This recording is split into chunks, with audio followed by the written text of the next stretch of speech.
حضرات، اب ایسے پرسکون ماحول کو مزید زینت بخشنے کے لیے میں ایسے خطیب باکمال کو دعوت دیتا ہوں جن کی تقریر تو آپ نے متعدد بار سماعت کیا ہوگا لیکن ہر بار تشنگی باقی رہی ہوگی۔ ان سے میری مراد مولوی محمد احتشام صلی اللہ علیہ وسلم ہے۔ میں مصروف کو اس شعر کے ساتھ دعوت اشتیز دیتا ہوں کہ تیری یکتائی ہر ایک رنگ میں چھائی ہے، تیری یکتائی ہر ایک رنگ میں چھائی ہے، سارا مجمع تیرے جلووں کا تماشائی ہے، سارا مجمع تیرے جلووں کا تماشائی ہے۔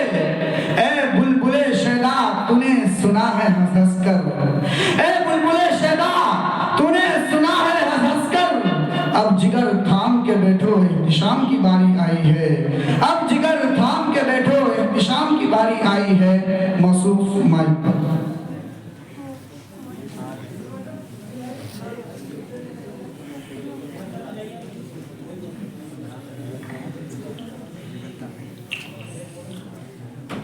الحمدللہ نحمده ونصلي على رسوله الكريم اما بعد فاعوذ بالله من الشيطان الرجيم بسم الله الرحمن الرحيم لو انزلنا هذا القرآن على جبل لرأيته خاشعا متصدعا من خشية الله صدق اللہ ورسولہ النبی الکریم۔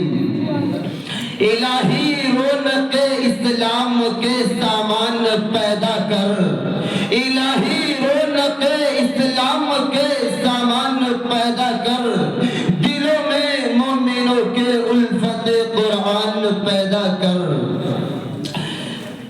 نوجوانوں، قرآن پاک ایک مکمل دستور حیات ہے جس کی تعلیمات مکمل طور پر فطرت انسانی اور عقل سلیم کے عین مطابق ہے۔ قرآن کریم حق اور باطل کی کسوٹی ہے۔ قرآن کریم کی تعلیمات سے عرب قوم ایسی طاقتور ہو گئی کہ اس کے آگے کیسر و کسرا اور روم و فارس سب سرنگو ہو گئے۔ اور کیوں نہ ہوتے، یہ احکام الحاکمین کا کلام ہے جس کی ہمسری آج تک کسی نہ بڑے سے بڑے آدمی سے ہوئی اور نہ ہی ہو سکتی ہے۔ اسی طرح کسی انسان کا کلام اللہ کے کلام کا مقابلہ بھی نہیں کر سکتا۔ میرے نبی کا فرمان ہے فضل کلام اللہ علی سائر الکلام کفضل اللہ علی سائر خلقی۔ یہی تو وجہ تھی کہ جب حضرت حکیمہ کلام پاک کو تلاوت کے لیے کھولتے تو بے ہوش ہو کر گر جایا کرتے تھے اور ان کی زبان پر یہ کلمات جاری ہو جایا کرتے تھے، ہذا کلام ربی، ہذا کلام ربی، یہ میرے رب کا کلام ہے، یہ میرے رب کا کلام ہے، میں اس کو اپنی زبان سے کیسے ادا کر سکتا ہوں؟ سامعین کرام، یہی وہ کتاب ہدایت ہے جس کے نازل ہونے کی خوشخبری تمام انبیاء علیہ السلام نے دی۔ یہی وہ آسمانی دستور حیات ہے جو کبھی مٹایا نہیں جا سکتا۔ یہی وہ قرآن ہے جس کے وزن کو اٹھانے سے زمین و آسمان اور پہاڑوں کی چٹانوں نے انکار کیا۔ یہی وہ قرآن ہے اگر جناتوں نے سنا تو آپ کے گرویدہ ہو گئے اور حضرت عمر نے سنا تو لرز گئے۔ ہر زمانے میں قرآن کریم کو ختم کرنے کی کوششیں کی گئی۔ انگریز ہندوستان آیا، تقریباً 3 لاکھ قرآن پاک کے نسخے نظر آتش کیے، علماء اور حفاظ کو پھانسی پر لٹکایا گیا، لیکن قرآن پر کسی قسم کی آنچ نہ آ سکی۔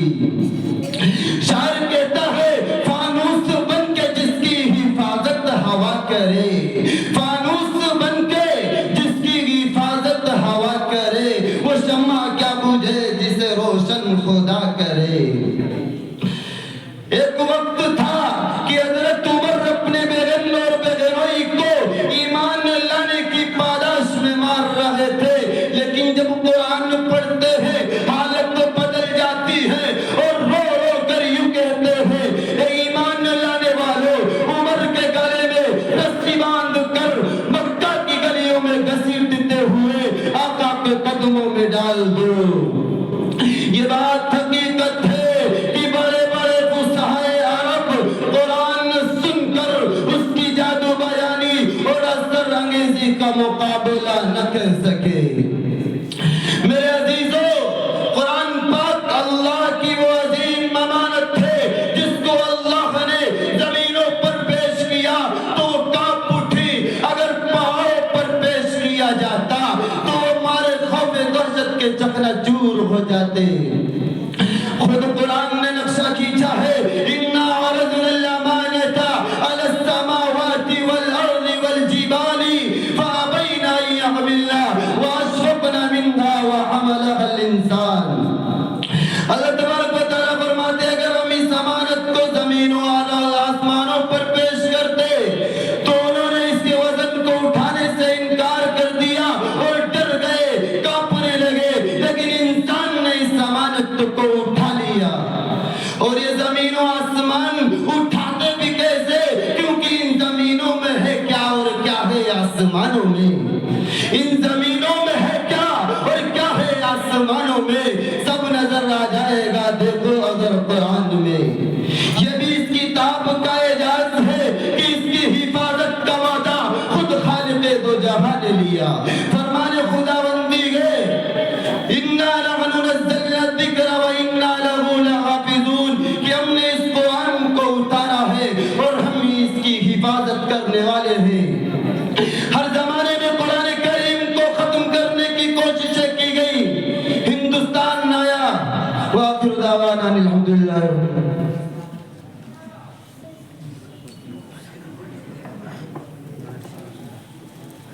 کچھ ضروری تو نہیں جان بچائے رکھنا، کچھ ضروری تو نہیں جان بچائے رکھنا، جان سے بڑھ کے ہے ایمان بچائے رکھنا، جان سے بڑھ کے ہے ایمان بچائے رکھنا۔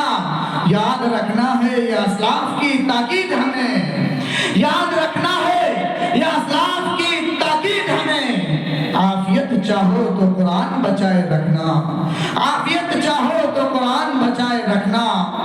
یہ تھے مولوی محمد احتشام صلی اللہ علیہ وسلم جو فضیلت قرآن کے عنوان پر جامع خطاب فرما رہے تھے۔